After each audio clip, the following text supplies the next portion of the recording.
Salom do'stlar, tuzdiymizlar. Anchadan beri kutilgan oppoq qor yog'moqda. Qaraylar, dahshat. Daraxtlar ham dahshat. Mana bu taraf qorong'i. Hozir ishdan kelib, endi uyga kirishdan oldin maza qilib ko'chada tomosha qilyapman. O'ziga yarasha juda maza qiladi. Har bir manaman do'stlar, sizlar ko'rinib qo'yay. Tinchmisizlar hammanglar? Ajoyib, yana bir bor ajoyib qorli kun bilan tabriklayman hammanglarni. Hamma narsada minnatdorlik bildirgani povod bor. Qisqasi. Shunga bir fikrlarim bilan bo'lishmoqchiman. Har bitta qor yomg'irda bittadan farishtab tushadi deydi. Shu doim shu narsa ustida o'ylanardim, qanday farishtab tushar ekan deb. Aslida farishta so'zi kuch degan so'zni bildiradi, angel so'zidan olinadi.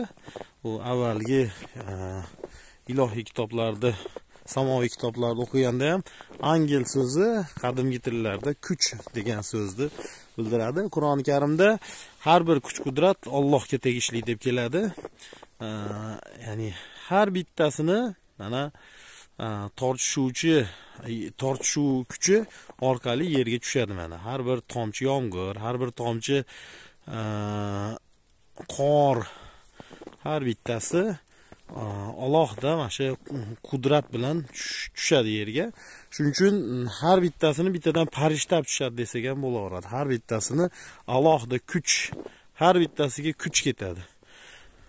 Tortishuv kuchi bo'lmasa, shu bizga ko'rinmas shu kuch bo'lmasa, bu ham tushmaydi yerga. Ya'ni samoda, kosmosda vazinsizlik bor-ku, shuni singari yuraveradi-da. Shuni singari mana har bittasini farishtab tushayotganini guvoh bo'lamiz va atrofimizda tinmay shu qudrat doim namoyon har bir narsada.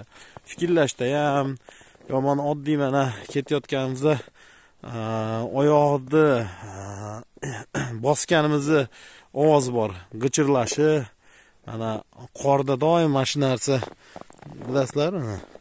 Mazali narsa. Qorda ovozi. Shu bizga ancha zavq beradi. Bu ham o'ziga yarasha shu kuchlarni bir-biriga ta'siridan kelib chiqadi. Oddiy fizikada ham bor bu narsa. Shunga har bir narsa oyatda aytilganday, qayoqqa boqma uni ko'rursan. Ya'ni Allohni ko'rursan deb keladi.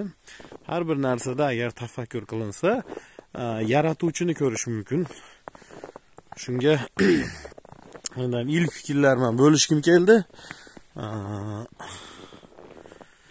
Do'stlar, yana bir bor qorli kunimizdan minnatdor bo'lishni bizni tark etmasin.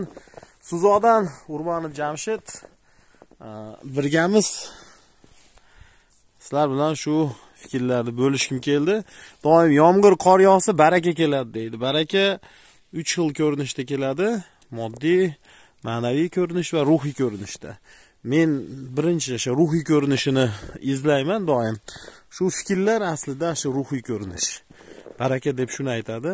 Insonga nimanidir anglashi, nimanidir yorishib qolishi ham bu eng katta baraka. Chunki hayot o'zi fikrlardan boshlanadi. Fikrlardan materialga aylanadi.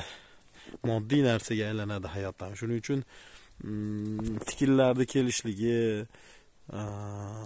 bu qorni kuzatib miyani dam olishligi ham o'ziga xos bitta barakani belgisi. Inson zavq olishligi.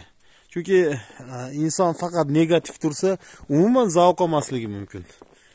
Qor yog'yapti-da, sovuq bo'ladi-da deb faqat ikki xil qabul qilish mumkin-da. Mazayu bu qor deb qabul qilish mumkin yoki qor yog'yapti-da, yana sovuq, yana hamma bo'lib deb siqilib qabul qilsa, unda yana mana shunaqa barakasizlik bo'ladi. Inson doim stress qabul qilib yuradi. Har bir narsa bizni qabul qilishimizga bog'liq bo'lib chiqyapti shunda. Do'stlar, hammanglarga shu shu qorli kunlarda yaxshi hordiq chiqarib, maza qilib, tabiatni go'zal manzarasi bilan maza qilib zavqlaninglar.